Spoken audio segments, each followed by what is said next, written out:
오늘 강림절 첫 주일입니다. 우리 교회 절기상 교회 신앙의 핵심 속에 주의 임재하심을 기다리고 다시 오실 주님을 기다리는 예배를 드리면서 살아가는 게 우리 교회예요. 오늘 예배 오신 여러분들에게 하나님께서 따스한 은혜, 말씀이 깨달아진 은혜를 주실 수 있기를 바랍니다. 성탄절기는 조금 이렇게 차분하게 따스하게 해도 좋습니다. 우리 옆 사람들에게 은혜 받으십시다. 지난주에 제가 기도에 대한 말씀을 드렸습니다. 감사함으로 드리는 기도.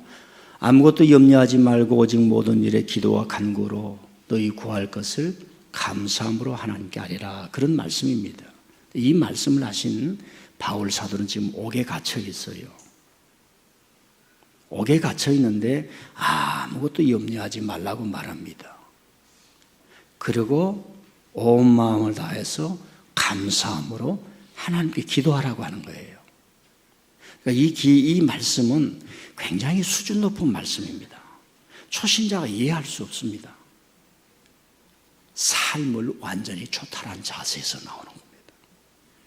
세상에 어떤 것도 염려 없는 그런 은혜를 속에서 감옥에 있는데 감옥이 천국 같고 하나님과 교제하면서 살아가는 것이 얼마나 위대한 것인가, 그런 말씀을 주는 게 빌립보서에 나옵니다.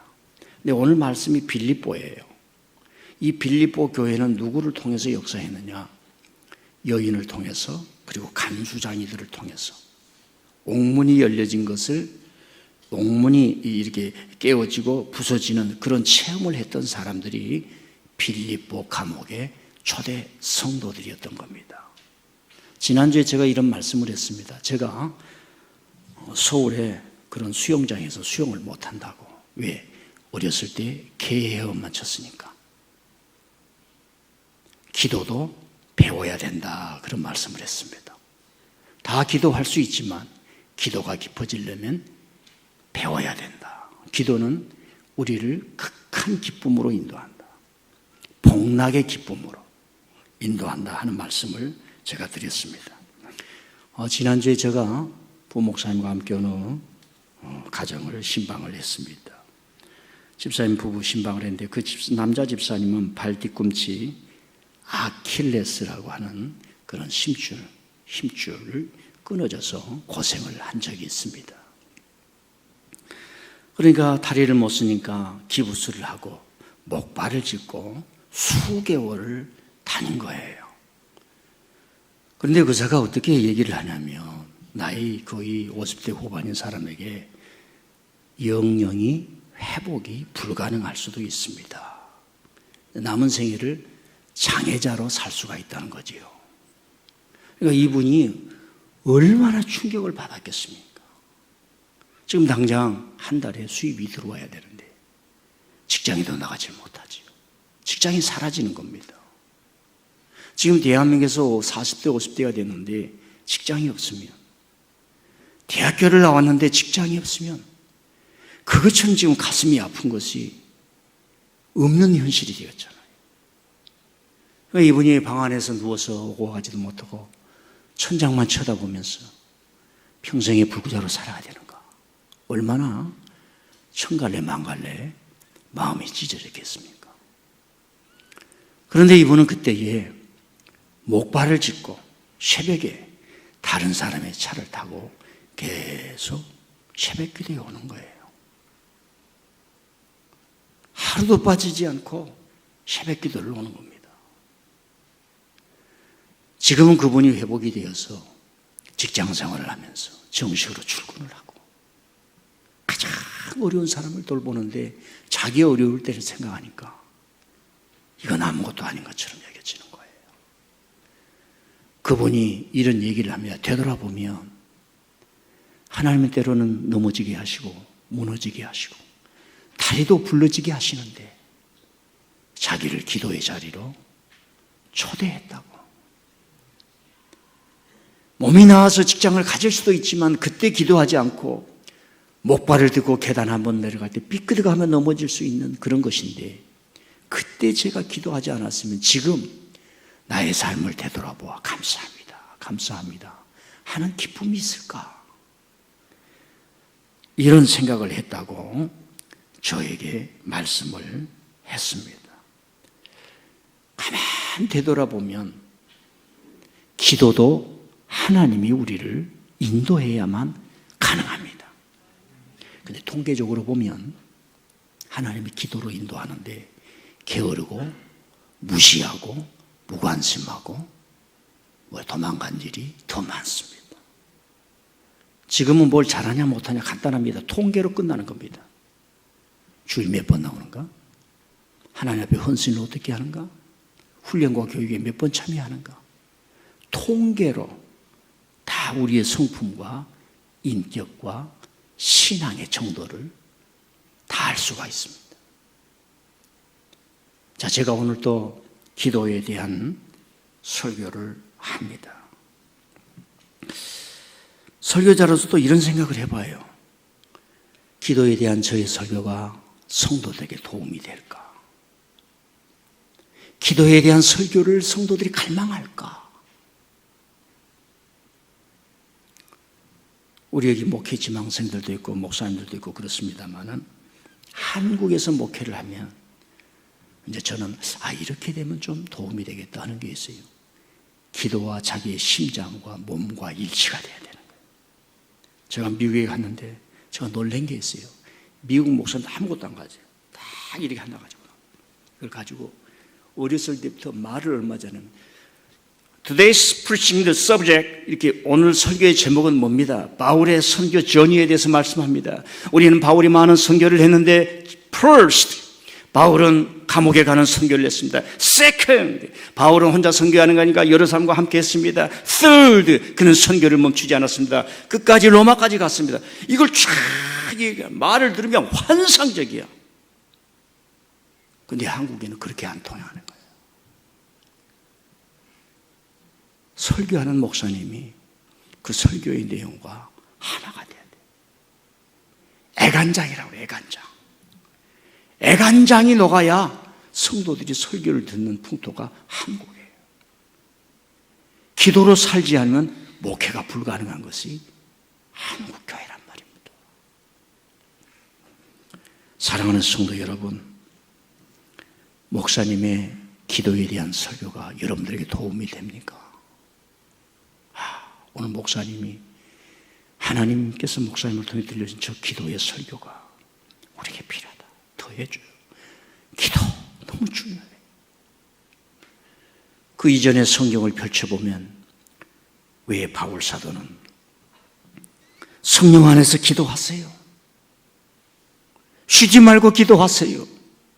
내가 지금 옥에 갇혀 있는데 사자의 입에서는 건져내신 하나님께서 저에게 말씀을 전파하고 선교할 길을 내시도록 교회여 같이 기도해 주십시오. 그 기도하라는 얘기를 끊임없이 했을까? 이제 묵상을 해봅니다.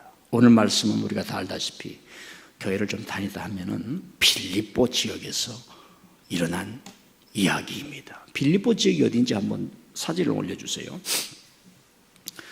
요즘은 이제 터키라 그랬다가 요즘은 또 티르키예로 바꿔졌지요. 여러분들이 볼 때 오른쪽이 티르키예입니다. 티르키예. 빌립보 빨간 글씨로 보이지요. 저 빨간 선 라인을 통해서 아시아하고 유럽으로 나눠지는 거예요. 문화권이 완전히 달라요. 저 빨간색 위로는 로마가 지배했고 알렉산더, 그런 헬라 사람들, 플라톤의 후손들, 아리스토텔레스의 후손들, 그 소크라테스의 후손들이 살았습니다. 빨간 선 밑으로는 아시아 사람들이에요. 예. 그 이후에 몽골족들이 가가지고 티르키인들을 만든 겁니다. 그러니까 저 빨간 선 밑에서 드로아 쪽, 아시아 쪽, 갈라디아 쪽, 비두니아 쪽, 그럼 물 쪽, 더베 쪽, 다소 쪽 글자들 보이지요? 거기서 바울 사도가 선교를 한 거예요. 예루살렘에서 올라가가지고 저 귀퉁이 보면 시돈 가이사라 보입니까? 예루살렘 귀퉁이 맨 밑에, 오른쪽 귀퉁이 맨 밑에, 거기가 팔레스타인 예루살렘 지역이란 말입니다. 거기서부터 올라가가지고 안디옥에서부터 그 지역을 한 거예요. 근데 하나님께서 큰 비전을 주는 거예요. 이 선을 넘어라, 이 해안선을 넘어라, 타문화 지역으로 가라, 유럽 지역으로 가라, 이런 겁니다. 여러분, 예수님이 믿는 사람들에게 특징 중에 하나가 벽을 깨는 거예요. 벽을 넘어서는 겁니다. 문화적인 벽, 정치적인 벽, 경제적인 벽, 이걸 뛰어넘는 거예요. 그 뛰어넘었던 사람들을 우리는 선진국이라 이름합니다. 여러분, 자아에서 뛰어넘는 거예요. 나는 이것만 할 거야가 아닙니다. 내 입을 넓게 열라. 땅끝까지 이르러 내 증인이 되라. 땅끝까지 이르려고 하면 그 문화를 이해를 해야 되고 사랑해야 돼요. 예수님의 정신입니다. 그래서 저 빌립보 지역을 갔는데, 이제 사진 내려주세요. 저를 보세요. 다 알다시피 포목장사 루디아를 만나서 교회를 이루려고 했는데 갑자기 사건이 닥치는 겁니다. 바울이 일행과 함께 교회를 세우고 하나님의 말씀을 전한다는 이 소문이 퍼지니까 여성을 통해서 돈을 받으면서 점을 쳐줬던 그 여인이 계속 바울 사도를 따라와서 바울 사도가 그를 고쳐줬고, 그리고 그 여인을 위해서 통해서 돈을 벌던 사람이 이게 지주예요, 지주. 그 성에서 굉장히 이름 있는 사람, 힘이 센 사람이에요. 우리 갈매동에서 힘이 센 사람이 누굽니까? 모릅니까? 구리시에서 힘이 센 사람이 누구예요? 광화문에서 힘이 센 사람이 누구예요? 대한민국에서 힘이 센 사람이 누구예요? 힘 있는 사람, 내가 힘이 있다 말하지 않습니다. 뻐기질 않아요. 국민이 제일 힘 세는 거죠. 그러니까 힘이 있으니까 잡아쳐 넣어버렸어요. 고대 시대에는 힘 있는 사람이 감옥을 사적 감옥, 이 프라이빗 사적 감옥을 많이 만들었어요. 그 집어넣는 겁니다. 지금은 저와 여러분이 누구를 감옥에 넣으면 내가 잡혀가는 시대예요. 재판을 거치게 되겠습니다. 재판이 필요 없습니다. 고대 시대에는. 그래서 바울과 실라가 밤중에 기도했는데 뭡니까? 옥문이 열려져서 일어나서 간수들이 주를 믿고 거기에서 기독교의 위대한 말씀, 주 예수님을 믿으세요. 그대와 그대 가정이 구원을 받을 것입니다. 아멘. 아주 핵심처럼 살아야 됩니다.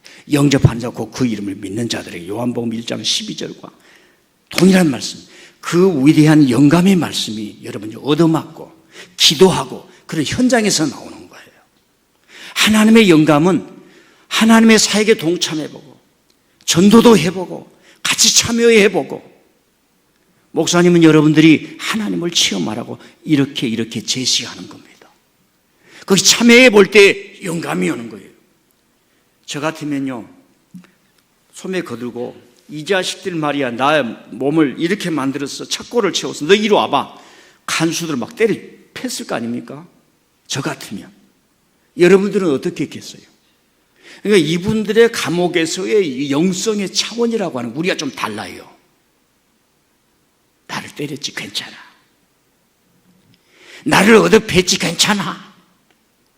자네 만나려고 내가 이 어둠 속에 처박혀진 거야. 주 예수님입니다. 근데 간수들이요, 그분을 초대해서 잔치를 베풀었다 하는 내용이 오늘 내용입니다. 우선 신라가 누구인가? 신라는 이 성경에 잘 나오지 않는데 한번 그 사진을 보여주세요. 신라라는 인물이 얼마나 위대한 인물이었냐면 후대의 사람들이 저렇게 초상화를 만들었단 말입니다. 신라. 한번 따라해. 신라. 경주 신라가 아닙니다. 사람 이름 신라. 원래 성경에는 실바스로 나와요. 실라스. 그리스어로. 그 다음에 로마로 가면서 라틴어로 실바누스. 저 사람은 바울 선생님을 초기에 만나지 않았습니다. 2차 전도 여행 때 예루살렘에서 만난 거예요. 설명은 생략한데, 근데 저분은 바울을 몰랐습니다. 그런데 바울의 이야기를 들어보고 완전히 바울의 말에게 빠집니다. 위대한 스승이구나. 그리고 모든 걸 정리하고 2차 전도 여행을 동반을 합니다. 여러분, 인생을 살다 보면 하나님의 일을 하는데 기도의 동역자, 목회의 동역자, 전도의 동역자, 선교의 동역자가 되면 얼마나 좋습니까? 우리 교인들도 좀 이 정체성을 좀 높여볼 필요가 있어요. 나는 목사님의 동역자다. 하나님이 그렇게 명령 지어지신 것이다. 그런 위대한 영광의 자리를 주었다. 이런 생각을 좀 가져야 돼요. 아멘입니까? 제가 강요는 하지 않아요. 여러분들이 신앙생활 하면서. 그리고 바울과 이 일행들이 있어요. 그런데 바울과 실라만 감옥에 갇힌 거예요. 상상을 해보세요. 바울과 실라만 갇혔다. 왜 실라가 같이 갇혔겠습니까? 바울 사도와 함께 이 현장에서 강력하게 사역을 했다는 것 아니겠습니까? 저 두 놈 말이야 눈에 띄는 거예요. 다른 사람은 좀 가라 그래도 저 두 놈은 반드시 쳐 넣어 이렇게 되는 거예요. 적어도 신라의 입장에서는 나는 스승의 자리를 지켰다는 자긍심이 있겠죠. 그러지 않겠습니까? 두 번째로는 감옥문을 열게 했던 불의 기도죠. 다 알고 있습니다. 바울과 실라가 밤중쯤에 기도하고 찬송, 하나님을 초대하는 거예요. 하나님 아버지 감사합니다. 이 감옥도 감사합니다. 찬송하니 하나님의 영이 임합니다. 옥문이 흔들리고 창고가 풀어지는 거예요. 놀라운 일이죠. 이게 베드로 사도에게 일어났습니다. 그러니까 베드로 사도에게 주었던 똑같은 역사를 하나님이 바울에게도 주었던 거예요. 그러면서 초대교회에 너무나 어려운 벽을 치고 나갈 수 있는 힘을 주셨던 것입니다. 그 사람들은 돈이 있고 힘이 있어서 바울과 실라의 몸은 가둘 수 있지만 영은 가두지 못했던 거예요. 그러니까 저와 여러분은 아무런 현실적인 힘이 없어요. 그러나 기도의 힘, 말씀의 힘, 하나님이 같이 하신다는 이 힘은 그 어떤 사람도 가두지 못할 줄 믿습니다. 예, 우리가 식민지 시대에서 나라는 빼앗겼어도 우리 선조들의 혼, 스프릿은 뺏을 수가 없잖아요. 여러분들이 여러 가지 형편을 살지만 예수님이 주신 이 말씀의 스프릿, 이 성령의 힘은 빼앗길 수 없잖아요. 예. 그런데요, 왜 이들이 감옥에 들어왔을까 자세히 봐야 돼요. 여기에 여인을 고쳐주지요. 성경에 나오지 않지만은 이제 신학적 상상력이라고 그래요. 성경을 해석하려면 신학적 상상력이 있어야 됩니다. 즉 글자를 풀이하면 안 되는 거예요. 자, 여자를 통해서 돈을 번다. 이 여자는 아버지 어머니가 있겠습니까? 없겠습니까? 보호자가 있는 사람이에요? 없는 사람이에요? 자, 노예처럼 자기 영혼을 잃어버리고 살아가겠습니까? 아니면 여러분처럼 나는 나야 이 인권과 자유의식을 가지고 살아겠습니까? 어떤 연인인지는 모르지만 이 여인은 노예가 되었고 남을 위해서 돈을 벌어주는 사람이었습니다. 그럼 또 상상을 해보십시다. 제가 여인이기 때문에 많은 것을 얘기하기가 어려워. 그런 얘기를 잘못했다가는 또 오해받을 수가 있습니다. 사람들을 통해서 점을 쳐주고 점이 맞습니까? 안 맞습니까? 안 맞습니다. 이게 문화적으로 행태가 있는 거예요. 요즘도 점 치러 가신 분 아멘. 유튜브에서 점 치는 거 뭐가 보자 아멘. 텔레비에서 용한 점쟁이 나왔다 그러면 그것만 보신 분 아멘. 안 그런 척 하지 마세요. 점은 거짓이 말입니다. 근데 거짓이지만 사람들이 거기 빠져 있는 거예요. 자, 이 여인이 옛날에 우리 시골에서 못 먹어가지고 거지처럼 하는 그런 여인이겠어요. 다른 사람이 봐도 와, 막 빨려 들어가는 막 그렇게 매력 포인트로 막 이상하게 주인이 만들어서 사람들을 막 끌어당기게 만들어 놨겠습니까? 상상을 해보세요. 거리의 여인이고 광장의 여인이고 가면 영혼을 쑥 빼버릴 수 있고 전도서와 잠언서에 나온 것처럼 너희들의 영혼을 여인에게 빼앗기지 말라는 그런 여인이었습니다. 얼마나 뒤에 좀 뭐 이제 요즘 말로 할게 포주들이 등장하면서 이 여인을 통해서 부를 축적을 했겠습니까? 그런데 이 여인의 마음속에는 자유하고 싶은 거예요. 자유하고 싶은 거예요. 그것을 내가 사슬을 끊을 수가 없어, 사슬을. 그런데 하나님의 종들이 왔다네, 이 동네에. 처음 들어보는 거예요. 내 뒤에 이 포주들이 이 성을 꽉 잡고 사람들을 통제하고 있는데 이 성에 다른 사람이 왔다는 거야. 사람들을 사랑한다는 그 어떤 사람들이 왔다는 거예요. 기도하는 새 사람이 왔다는 거예요. 지금까지 전통적인 로마가 그 그리스의 더러운 문명은 내 영혼을 파괴를 하는데 한 심령을 자유케 해주는 그 사람이 왔다는 거예요. 계속 따라다니는 겁니다. 계속 따라다니는 겁니다. 이걸 잘못 해석하면 귀신을 쫓아냈다는데 예수님이 그럽니다. 다윗의 자손이여 내 눈을 열어주십시오. 제자들이 조용하라 이 말이에요. 너희들은 거지들인데 조용하라. 다윗의 자손이여 예수님을 계속 따라 예수님이 오라. 너희들이 제지하지 말라. 오라 이게. 내 믿음대로 될지. 그 장면하고 똑같습니다. 그러니까 누가는 아는 거예요. 하나님을 만나는 패턴. 이 여인은 자유하고 싶은 거예요. 자유할 길이 없어요. 계속 따라다니는 게 바울의 주목을 받습니다. 바울이 말합니다. 내가 너의 영혼을 자유하게 하노라. 귀신아 나오너라. 그때의 여인에게 두려움이 사라지는 거예요. 이거 벗어버리는 거예요. 이 쌍놈을 그 포주한테 옷을 다 던져버리고 해버린 거예요. 그 힘이 여인에게 나오는 거예요. 여러분이 예수님을 만나면 여러분 인생에 대한 이런 힘이 나오는 줄 믿습니다. 하나님 체험이라고 하는 것은 하나님의 영을 체험할 때 여러분 자신들이 여러분 자신이 되는 거예요. 나는 하나님의 자녀입니다라고 하는 그 메시지에 힘을 주시는 거예요. 그래서 내가 희생도 할 수 있고, 전에는 노예에 대해서 희생하지만 전혀 차원이 다른 하나님을 위해서 가치 있는 희생도 할 수 있고, 내가 다른 사람을 위해서 바울처럼 오늘 감옥에도 가봐도 그 손해가 아니라고 하는 힘이 생기는 거예요. 주일날 시간을 더 하나님께 드려도, 교회 와서 하나님께 드려도 내 인생에 손해가 하나도 안 난다는 이 자신감이 생기는 거예요. 이런 일이 일어나는 겁니다. 그러니 바울 사도가 감옥에 갔는데 두려울 게 있겠습니까? 자, 벌써 25분을 설교했습니다. 그리고 세 번째는 이 바울의 기도는 선교하고 연관이 되는 거예요. 하나님, 내가 감옥에 갇혔습니다. 감옥 문을 열어주십시오. 기도는 이런 능력을 바랍니다. 이런 기도가 아니에요. 이렇게 생각하면 기도 만능주의에 빠지는 거예요. 여러분, 기도 만능주의가 아닙니다. 저는요, 하나님 앞에, 하나님 기도가 뭡니까? 울분이 한숨밖에 없군요. 많은 기도를 하지만 결국은 나는 주여 한숨만 쉬는 거야. 탄식만 하는 거예요. 시편에 다 그렇게 나왔어요. 지난주에 여러분들 1만 원씩 헌금해서 선교사님들 조금 도왔습니다. 그런데요, 세 분의 선교사님 연락도 안 했는데 연락이 온 거예요. 그 중에 하나가 오종성 선교사님, 다 얘기는 할 수 없고 오종성 선교사님이 있는데 탄자니아에. 제가 개인적으로 그분의 인격은 뭐 나무라고 그런 건 아니에요. 말이 없어. 이분은 받았으면 받았다, 감사하면 감사하다. 사람 좀 그래야 되잖아요. 가만히 줘도 그만 안 줘도 그만. 근데 이분이 갑자기 하는데 교회를 몇 개를 지었는데, 그 영상 사진 좀 한번 보여주세요. 교회를 열 몇 개를 지었대요. 이게 글이 나오거든요. 저 파란 옷 입은 아이들은 고아들입니다. 고아원 학교를 지었다는 거예요. 저기 보면 도서관 같은 게 있습니다. 100명 이상이 들어가서 공부할 수 있는 도서관을 지었다는 거예요. 여러분, 우리는 여기서 있지만 지금 우리의 기도를 연관된 그 현장에서는 하나님이 어마어마하게 저 사람들을 통해서 역사하고 있는 걸 알게 되는 거예요. 또 어떤 분이 왔냐면, 제가 멕시코의 김용인 선교사님한테 갔다고 미국 가면 항상 얘기했지요. 그 마약 사람들.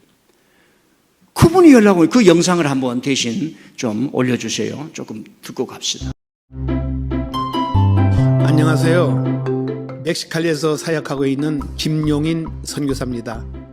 저는 지난 27년 동안 여러분과 함께 이 지역에서 8곳의 교회를 개척하고 보육원, 장애인 복지센터, 마약 알코올 재활원, 신학교 등을 운영해 왔습니다.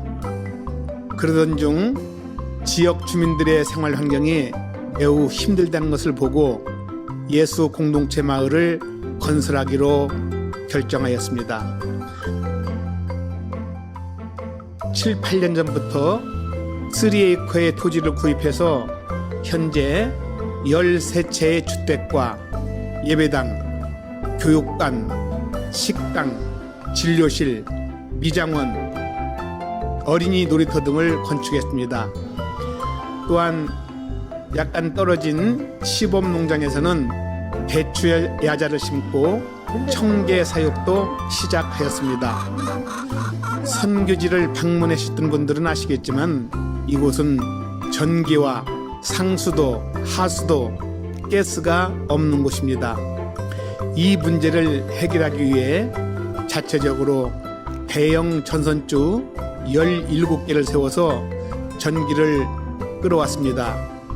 또한 50여 가정에서 사용할 수 있는 큰 변압기 2대도 설치하였습니다. 먼 거리에 있는 농수로를 끌어들여서 정수시설과 LPG 가스의 보일러를 연결하여 냉온수 문제도 해결하였습니다. 하지만 이 지역에는 막택 같은 시설이 없어서 지역 주민들의 편의를 위해 생활관을 새롭게 건축 중이었습니다. 그런데 개관을 앞두고 마무리 작업을 하던 중 불의의 화재가 발생해서 교육관과 식당까지 모두 불에 타버리고 말았습니다.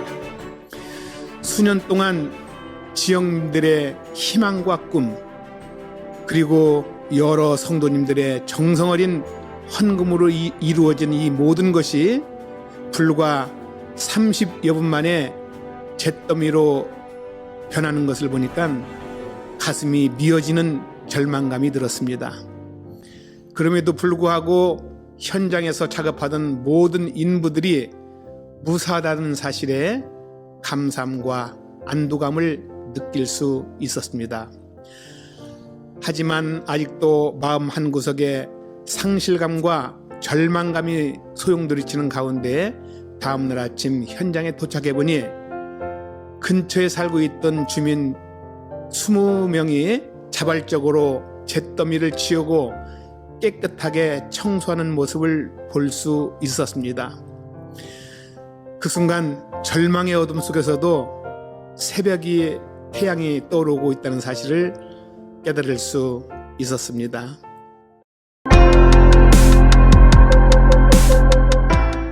그렇습니다. 하나님께서는 이번 사건을 통해서 우리에게 내재된 새로운 힘을 드러내 주셨습니다. 또한 예상치 못했던 많은 성도님들의 위로의 말씀과 도움의 손길을 내밀어 주셨습니다. 앞으로도 끊이지 않는 기도와 격려 부탁드립니다. 우리는 이를 위해서 전화위복의 기회로 삼아 더욱 견고하고 아름다운 공간을 만들어 나갈 것입니다. 그리고 하나님께 영광 돌리고 지역 주민들에게 꼭 필요하고 귀하게 쓰임받는 소중한 곳이 되도록 노력하겠습니다. 감사합니다.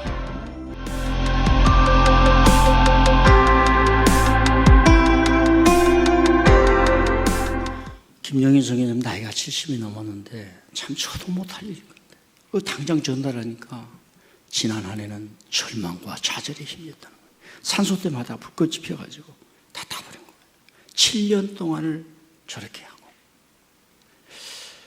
그런데 주민들이 돕고 그래서 힘을 낸다고. 근데 저희가 가난한 지 아무것도 없어요. 그러니까 사람들이 재미가 없어. 뭐 일을 안 해보니까.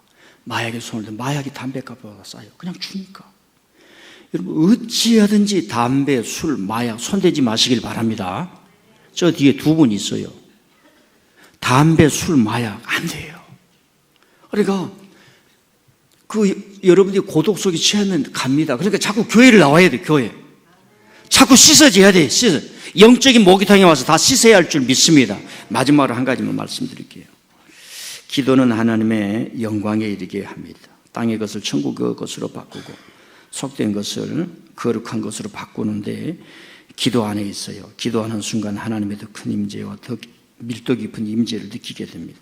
여러분 셰익스피어의 햄릿을 보면 자기 아버지를 죽이고 자기 어머니를 가로챈 삼촌이 있어요. 그 옛날에 영국의 왕궁에서 벌어진 이야기들을 그렇게 시나리오로 셰익스피어가 적었어요. 햄릿이 자기 삼촌을 죽이려고 갔는데 삼촌이 기도를 하고 있는 거예요. 그러니까 햄릿이라는 사람이 어떻게 하냐면 기도할 때 죽으면 천국 가니까 안 죽이는 거예요. 많은 의미가 있습니다. 기도할 때는 영광이 많은 거예요. 저와 여러분이 이렇게 살아가지만 하나님 앞에 기도할 때 제자들이 예수님을 보니까 하나님의 영광이야. 저렇게 험하고 저렇게 요고도 먹고 저렇게 십자가를 가는데 그 예수님만의 영광이 있어요. 제가 지난 주일에 제가 아는 친구 목사님 좀 큼지막한 교회에서 임직식을 했어요. 그래서 그걸 보면서 하나님의 영광이 얼마나 그 성도들에게 많은지, 안수집사, 권사, 장로들이 임직 받는데 그분들이 얼마나 기뻐하는지, 그 그 예배 드리는 모습 보면 알지 않습니까? 그리고 모든 사람들에게 큰 은혜를 이제 받는 거예요. 그분들이 하나님의 영광이 임하니까 더 큰 사역, 더 큰 짐을 지며 더 큰 믿음으로 헌신하겠다는 거예요. 그리고 전부 다 일어서서 하나님 앞에 목사님을 따라 결단한 겁니다. 교회를 위해서 말씀을 따라 살겠다는 선서하고 결단을 하는데 거룩하고 위험하고 영광스럽고 신령한 것이 느껴지는 거예요. 배와 그물을 다 버리는 모습. 여러분, 사람이 가장 거룩하고 성결하고 깨끗하고 힘이 날 때가 언제냐? 자기 자신을 드릴 때. 자기가 썩어가는 게 아니라, 욕망에 썩어가는 게 아니라 하나님 앞에 자기 자신을 드리는 거예요. 좀 깨달아지기를 바랍니다. 제가 그래서 보니까 다른 사람은 다 감사하고 영광이 충만한데 목사님만 파김치가 되어 있더라고요. 왜? 그 한 사람을 주님의 제자로 만드는데 얼마나 고생을 했을까. 내가 그래서 그런 문자를 보냈어요. 목사님, 얼마나 성도들이 기뻐하겠습니까? 하나님이 얼마나 기뻐하겠습니까? 목회의 열매 아니겠습니까? 그런 얘기를 했습니다. 여러분, 우리에게는 다 직분이 있습니다. 오늘도 말도 없이 중직들이 안 나온 사람들이 눈에 띄네요. 나는 가슴이 아픈 거예요. 여러분들은 그저 내 마음대로 신앙생활하지. 임직을 할 때 그렇게 살라고 선서를 했습니까? 그러니 교회를 나와야죠. 오늘 당일 수련을 합니다. 다녀와서 1월 첫 주에 2024년도에 노예 이후에 중직 선거를 이렇게 하겠습니다. 아마 발표가 있을 거예요. 다시 말씀드립니다. 기도 안에 하나님의 영광이 많은 거예요. 그 하나님의 영광 앞에 우리 자신을 결단하는 겁니다. 다시 회복하시기를 바랍니다. 바요나 시모나, 내가 나를 사랑하느냐. 주님 살다 보니 이렇게 지쳤고 저렇게 지쳤고 내 욕망은 커졌고 신앙 앞에 순결하다고 했는데 감옥에 들어가서도 기도했어야 되는데 내 손발이 영어가 묶여질 때에도 하나님을 찾아야 했었는데 저는 목사님의 목회에서 멀어지고 내 마음대로 신앙생활하고 있습니다. 나를 더 사랑하는가? 내 양을 먹이라. 우리는 하나님 앞에 끊임없이 순수해지고 주님 나를 다시 이렇게 세우시고 은혜로 채워주시옵소서. 걸음걸음 걸어가야 할 줄 믿습니다. 1월 첫 주 2일부터 토요일까지, 화요일부터 토요일까지 신년 감사 새벽 기도를 합니다. 신년 축복이라고 그러지 않았어요. 다 축복받았습니다. 다 축복받았어요. 더 축복받은 줄 믿습니다. 2일부터 토요일까지 새벽 기도합니다. 좀 미안해요. 저 엄살 부릴게요. 새벽 기도를 인도할 힘이 저에게는 없어요 지금. 그래도 할 겁니다. 여러분도 동참해 주시기를 바랍니다.